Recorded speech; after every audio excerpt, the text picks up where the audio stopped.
It's Diva Am asked, love you, how do you get a thick skin in this industry? Love you back. And how do you get a thick skin? For me personally, I have dealt with a lot in life, and I haven't been around that long, but I've dealt with enough to kind of, that has really helped me build a thick skin. So from like when I was in school, like I was bullied and things like that. So I think even though you wouldn't really wish that on anybody, you kind of do, it kind of prepares you for an industry that you're gonna maybe go into, and just helps you, yeah, face whatever hardships may come, because you know not everybody is gonna like you and not everybody's gonna be nice to you, and you have to be able to deal with that. And especially being on social media can be challenging with that type of thing. So I think I've been very fortunate that I haven't really had to deal with that much, you know, too much people being horrible to me or not liking me because I think I'm putting out things that are positive and encouraging people to create. So there really is no reason for people to, you know, but people will find a reason regardless. So it's kind of like, what can you do? So for me, I just think you just have to remember that they don't matter. If they don't pay your bills, it doesn't really, you just have to, if people are going to be horrible to you and whatnot, you just have to believe in yourself and know that, you know, focus on you and just be like, you know what, that doesn't matter. And that's what the block button's for too. You can block people if people are not nice to you, you can block them. So yeah, you have to just, I feel like I've been able to have a thick skin, and that's through probably just, I think just character building, and as you get older and you realize what's important, what's not important, all that stuff. Did you have any doubts about your career path and how did you get past them? And that's Foz90. Did I have any doubts? Well, there was a time when, because I'd created my illustrations and I was going to study, and I remember because college had come to a close and I did really well and that was cool, and then it was like time to go to uni, and you know, the whole portfolio review process, and you know, that was challenging because it's kind of like you're having to face potential rejection, and that was difficult because if I had a certain place I wanted to study in mind and I didn't get in, I felt like at the time that was like, what was I going to do? Like, where was my career going to go? Like, I feel like I need to get to uni, or this particular uni, to get to the next level, and that was hard because I didn't get into a lot of the places that I thought, or I'd hoped that I was going to get into. So that was, you know, yeah, that was tough, and I didn't know what was going to happen for me after that. But fortunately, a uni did reach out and, you know, wanted me to study there, and I was thankful for that. But then it ended up working out where I didn't even end up completing that. But that's just because I had to make the decision whether or not I wanted to continue studying or take the opportunities that were coming to me whilst I was studying. So, and I couldn't juggle both because it wouldn't have worked. So fortunately, it worked out in my favor, and I did, you know, I left, I got onto my second year, but I ended up leaving, and I just was ready to just keep pushing. But it was difficult because I didn't know what was going to happen, you know, so I was really taking a big risk in just kind of leaving and seeing where things went with social media. But fortunately things worked out, and I think because I never stopped working and never stopped putting out work and being creative, that helped, and then things just grew, and here we are now. Over your time making these illustrations, what have you noticed yourself doing differently?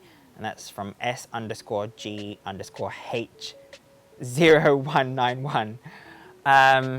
Just trying to improve upon what I've already built, like what I've already created, just taking the time to like, and also experimenting, like not just, staying stuck in one thing. I've been trying to evolve and do new things and just keep evolving. I think that you have to, especially when, you're on social media and then there's, sometimes it can be super saturated and everybody's doing the same thing and illustrating the same thing, and you want to try and stay ahead of the game and you have to be thinking ahead. So I'm definitely about that, and that's why I like to do concepts and conceptual collections, because instead of just kind of drawing celebrity after celebrity or drawing a celebrity wearing something that we've already seen them in, I like to put them in my own vision, or I like to come up with conceptual collections. So, like the Sesame Street collection, like things like that that people may not necessarily think of doing, and making it into something fashionable. I will take something like that and flip it and make it into something interesting that you guys will enjoy. So yeah, that's I think that's how I've been able to kind of change and grow and evolve. What is the hardest part about being a designer? And that's also from It's Diva just constantly thinking of new ideas, I guess. That can be a challenge sometimes. I've been fortunate that I've been consistently creative, but I think, you can have moments where you feel like maybe, you just kind of, sometimes you have to just take a break and, reflect and then get back to it. But I think, sometimes it can be challenging constantly, especially as frequently as I put out stuff. This year and last year, I put a little bit less pressure on myself to put out stuff every single day. Also because I'm really busy working on other things as well and building my brand. But there was a time where, I'm sure you guys know, that I was putting out work every day or every other day. So it can be challenging having to put out new stuff all the time, and trying to kind of keep up with what you're seeing on Instagram, and other people doing. But it's a lot more easy to kind of post a selfie than it is to sit down and think of a new concept and a new piece of artwork. It's so you can't really kind of compare it. You have to kind of just continue doing what you do. What type of illustrations will you be posting on YouTube? And that's from J Bolton 100. My regular kind of illustrations that I post, but it will just be new stuff that you guys haven't seen. It may be stuff that I've created that's already on my Instagram, but showing you how I got there. Just be a bunch of different things, a variety of things. And sometimes it might not be illustrations, it might just be, a more in-depth look at how I've, me working on other projects as well, which will be obviously fashion focused as well. But it will be all kinds of illustrations, all the things that you guys have, all the things that you guys love and that have become familiar with. How do you find your own style? And that's from maya.x.kelly. You have to just, for me, I would look at my inspirations, and the more I would look at them and the more I would create, the more my own style started to develop. And then I found my style. And then sometimes what happens is then people will be inspired by you and then want to emulate your style. And it's kind of like a cycle. But I think the more you create, and when you find kind of, fellow artists and, people that maybe came before you and that are super established, like you can be inspired by them and you kind of take inspiration, but you make it your own and make it something that's unique to you and how you want to share your vision. So I feel like that's what I've been able to do. I've taken inspiration from like Disney and made it my own. How does it feel to empower people? And that's from Monster LOL. To empower people. Well, that's really cool that people think that I'm empowering people, because I mean, yeah, like that's really amazing. I think that's a cool thing. Who wouldn't want to empower somebody and make them feel like they can go out there and do their thing as well? You know, people can hopefully look at me and watch this channel, and people that were here before this channel and have seen my journey and watched me grow on Instagram and Twitter and all the other platforms and all my success and projects. They can look at that and be like, wow, okay, you know, Hayden's done that, I can do that too. You know, so I think that's really cool. I think it's a good thing to be able to feel empowered and also to potentially empower and inspire other people. Hayden, what do you love most about fashion? And that's from C.Childhood. What do I love the most about fashion? I love just the freedom of creativity. Like, you can just do whatever you want.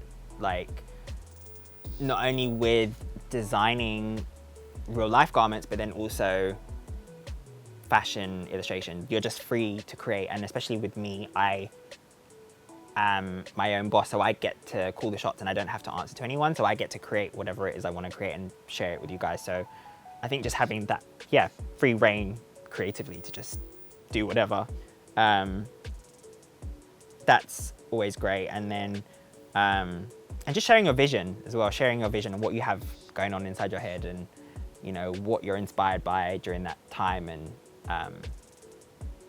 hopefully as well, what I'm always thinking, like, what I can create, like, that can, it will outlive me. So it's kind of like, people can look back at the artwork and be like, you know, inspired years from now, you know? So I think that's a cool thing as well. Eclectic Shirika said, you're such an inspiration to us creatives, but what keeps you inspired? Just to keep building and keep growing and wanting to achieve more. As I said, I don't become complacent. I'm not really a complacent person. I'm always wanting to, you know, keep going. So I think that keeps me driven. My followers as well help, because I love interacting with you guys. So it's kind of like, just to know that there's so much love out there and wanting to see me succeed, and that helps drive and motivate you as well. Even though I already have a lot of that in myself, I think that also is just like, it helps and is an added bonus when people want to cheer you on and see you do well. Can you briefly explain your journey in becoming a designer/illustrator for Bratz? And that's from H3LLK4T. So basically, my first, I've been collecting Bratz dolls since I was a kid. So when they came out in 2001, I was collecting them. I have like an insane amount of them. And I've been able to collect pretty much every single doll I've wanted over the years. And then obviously now I have my own collection, so that just is like cherry on top of the cake. But it all started with the dolls, collecting the dolls, being super inspired by them and everything they stood for, and the just entire brand and the aesthetic. And I started illustrating and coming up with my own designs for them. And I remember reading Bratz magazine at the time, during like the peak of Bratz success. I was seeing, you know, over in the UK, we had Bratz magazine, and I would purchase it all the time. And I would always look in the back of the magazine, it would always be like the mailbag, and people would always send in their designs, like kids and stuff, like, with, you know, send in their doll collections, but they'd also send in like drawings and things like that. And with me being like, you know, drawing all the time and drawing Bratz dolls, I thought, why not send in my stuff? And at the time I was like 15, and I sent in some illustrations of my own Bratz designs, and this was 2006. And yeah, I ended up getting featured. I won like star prize, like letter, and I won a video game, which I still have, and all that stuff. And I was just so excited. And I think I was still in school during that period. So I remember bringing the magazine to school, and everyone was like, oh my God, like, that's so cool. And then, so that was like my first kind of association with Bratz, like in that kind of capacity. And then years later, I remember when Bratz started to have more of a presence on social media, I was creating artwork, and I remember them featuring it, like, I think it was like 2010. In 2011, they would post my work on their Twitter and their Facebook pages. And then I remember that in 2016, 17, I started, I mean, I've been consistently putting out Bratz designs over the years anyway, but I remember creating a lot of designs because I wanted to kind of create illustrations of the Bratz that I felt like captured what I felt the brand, what the direction of the brand should be going in after the 2015-16 era. So I was putting just illustrations out there, and even just, I mean, even from like going back a second, like to like Flickr. I used to use Flickr a lot and post my Bratz illustrations on there a lot. And that was when a lot of Bratz fans as well were always very like supportive and like saying, oh my God, you should design for Bratz one day. And that would be so cool. And then, yeah, so then fast forward back to, 2016, 17, I remember doing illustrations, putting them out there on my Instagram, on my Twitter. Isaac Larian, the CEO of MJ Entertainment, who makes Bratz dolls, he is very present on Twitter, and I would tag him in the artwork, and he was literally just like blown away. Like, he was saying, you need to come to LA, you need to come to LA. When are you moving to LA? You're the most talented artist I've seen in a decade, all this stuff. So I was thinking to myself, well, I mean, you can bring me to LA, so that would be cool. And then eventually he did. He eventually did. I think he started just seeing more and more of my artwork, and over time he just believed in my vision, and I think he could clearly see a talent, but then also, he could probably see that I had a social media presence and that I was doing very well for myself, and everything just kind of worked. And yeah, next thing I knew, I was, he asked me to design a collection of dolls, and which was just insane.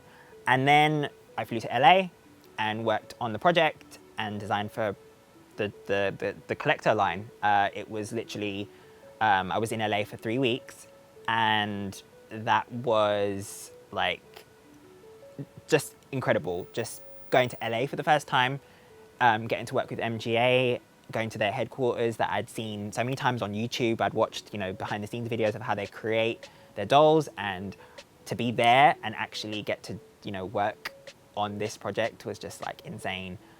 Getting to meet obviously Isaac in person as well, and having multiple meetings with him and meetings with the team and the marketing, and just learning so much about the toy industry and entering that world, because it was my first foray into doing something like this.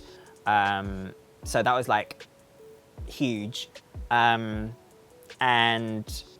yeah, like even just seeing, their archives and the fabrics they have there, and, I would go into the fabric room they have and I would see like, certain fabrics from certain dolls, certain collections, and I'd be like, oh my God, that's like fabric from like the Treasures line. And the people that were showing me around the room, they were probably looking at me like, what is he talking about? But I was just so excited to see all of the different fabrics and everything, and then going fabric shopping for the collection, and working with Pui, who does the faces, and he was, he's a genius, so I just let him do his thing, and he created the beautiful screenings that we have on the Bratz collector dolls. And there was just so many amazing moments, and I'm just so grateful for that opportunity.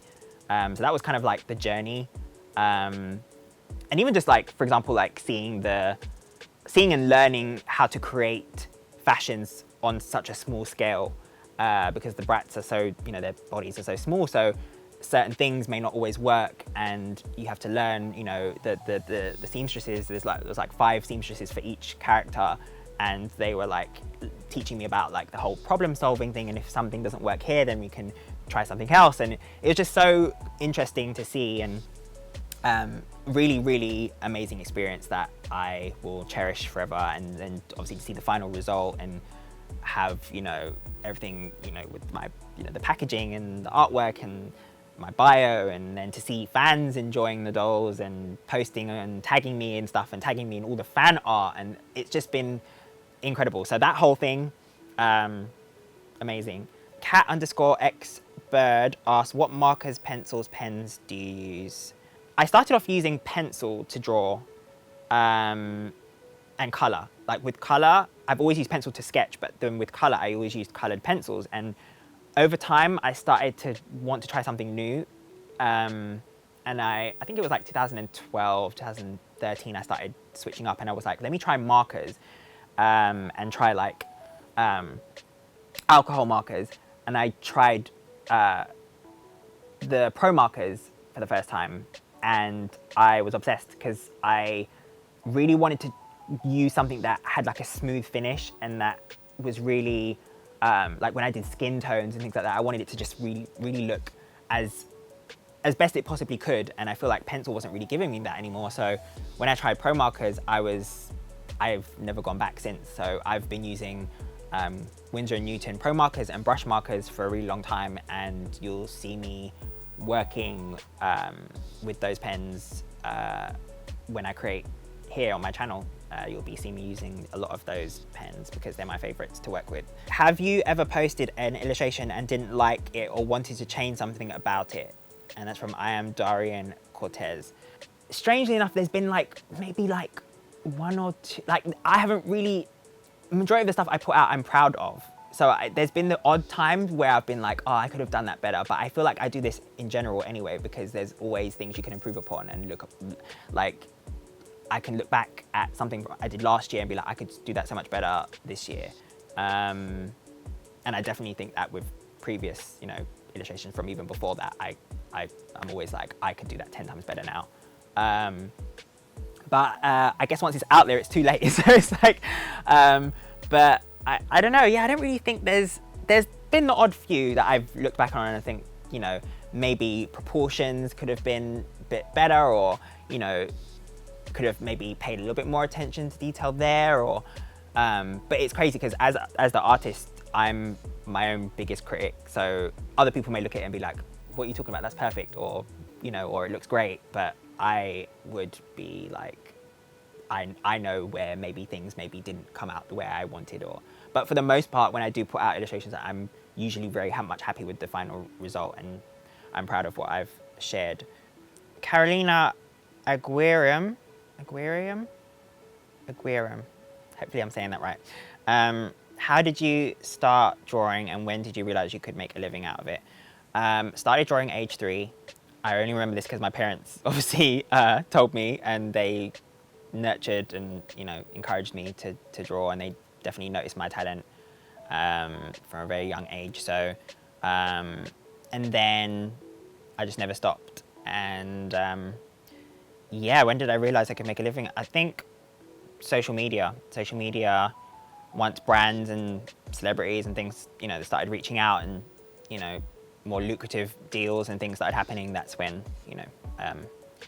things started to take off in that area. So Myra Bonfante said, have you ever gone to art classes or is it all from raw talent? I studied fashion design in uni and college, but in terms of my illustration skills is all self-taught. So me drawing and everything like that, it's just self-taught. But the actual going from that and then wanting to study actual design, that was when I went to college and university to train in those areas. Sanja_NKI said, what kind of job would you do if you were not an illustrator and designer? Something definitely in the creative field or creative space. I feel like I don't know, maybe makeup?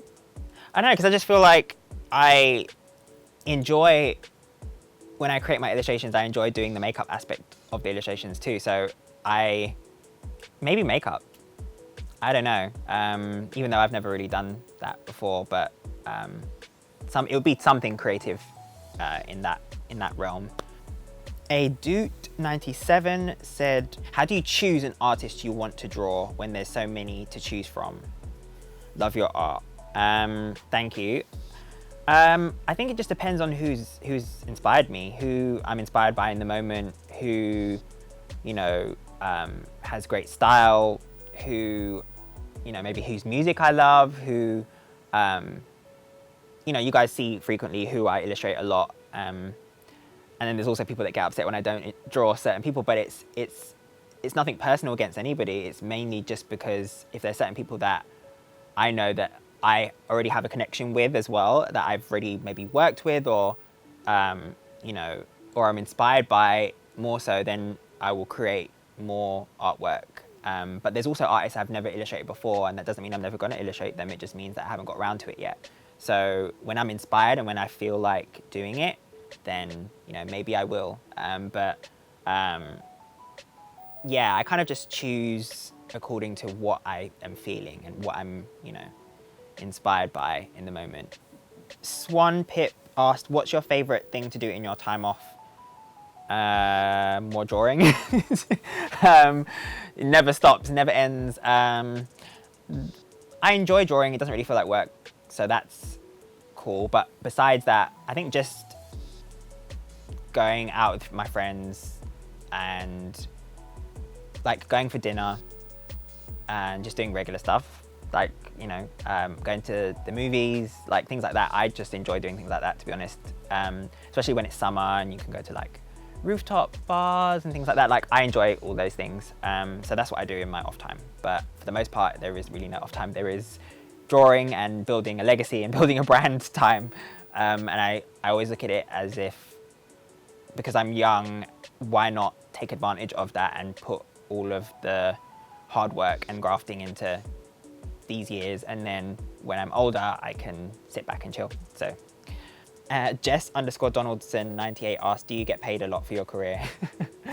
I don't really talk about like money like that, or, you know, what I get paid and things like that, but I'm doing okay. I'm doing all right out here.